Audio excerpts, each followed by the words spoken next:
Si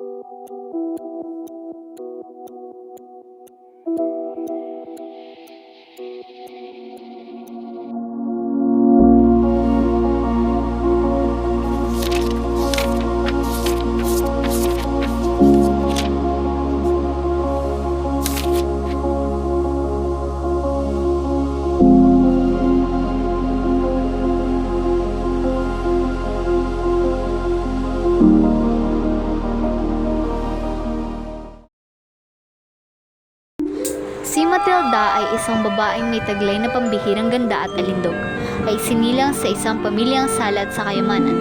Hindi niya matanggap ang kanyang kapalaran. Para sa kanya, ang kanyang kagandahan ay hindi nababagay sa kahirapan ng kanyang buhay. Isang araw, nagpakasal siya kay Monsieur Loisel, isang mabait ngunit simpleng tagasulat ng gobyerno. Bagamat mahal siya ni Monsieur Loisel, hindi nito kayang punan ang walang katapusang pagnanais si Matilda para sa luho at karangyaan.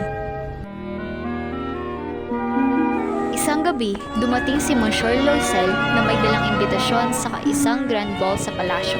Agad na nanlaki ang mga mata ni Matilda sa tuwa, ngunit ang siya ay agad na napalitan ng pag-aalala. Paano ako makakapunta? Wala akong magandang damit. At ano na masusuotin kong alahas? Magmumukha akong pulubi sa piling ng mga mayayaman. Mahal, huwag kang mag-alala. May 400 prangko ako. Bumili ka na lang ng magandang damit. Tiyak na magiging maganda pa rin kahit simple lang ang alahas.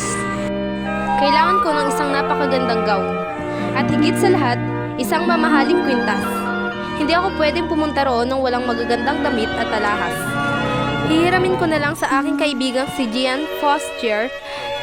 Tiyak na mayroon siyang magandang kwintas. Sigurado ka ba? Baka naman masyadong mahal ang kwintas na hihiramin mo. Huwag kang mag-alala. Kilala mo naman si Jean. Mabait yun. At gayon nga ang ginawa ni Matilda. Pumunta siya kay Jean. Jean, mahal kong kaibigan. May malaking pabor sana ako. May imbitasyon kami sa isang grand ball sa palasyo. At wala akong magandang kwintas na may susuot. Maaari bang humiram ako ng isa sa iyo? Siyempre naman. Matilda, halika. Pumili ka sa aking mga alahas. Marami akong magagandang kwintas. Pinili ni Matilda ang pinakamagandang kwintas ni Jean. Maraming salamat, Jean. Babawi ako sa iyo. Walang anuman. Matilda, basta ikaw. Sa gabi ng pagdiriwang, nagniningning si Matilda. Napakaraming humanga sa kanyang kagandahan at karisma. Nakipagsayawan siya sa mga prominenteng personalidad, mga opisyal ng gobyerno at mayayamang negosyante. Lubos ang kanyang kaligayahan, nakalimutan niya ang kanyang problema, kahit pansamantala lamang. Ngunit ang siya ay biglang napalitan ng lungkot at pangamba, na makita niya wala ng kwintas sa kanyang leeg.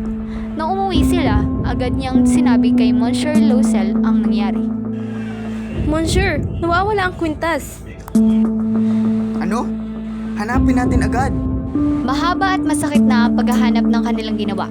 Ngunit wala silang mahanap. Napilitan silang bumili ng isang bagong kwintas na halos kaparehas ng hiniram, na nagkakahalaga ng 40,000 prangko. Para mabayaran ang utang, nagtiis sila ng matinding kahirapan sa loob ng 10 taon. Nawala ang dating Matilda, naging isang matandang babae na payat at haggard ang itsura. Isang araw, habang naglalakad si Matilda sa isang parke, nakasalubong niya si Jean, ang kanyang kaibigan. Pasensya na. Hindi kita kilala.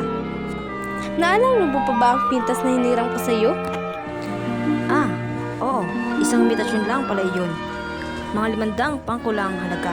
Huwag kang mag-alala. Hindi naman mahalaga yon.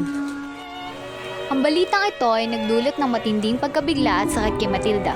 Ang 10 taon nilang paghihirap na para lamang sa isang murang imitasyon. Ngunit sa kabila ng lahat, ay natutunan ni Matilda ang tunay na halaga ng buhay at hindi nasusukat sa material na kayamanan, kundi sa pagmamahal, pagtitiis at pagkakaisa, at ang pagiging mapagkumbaba.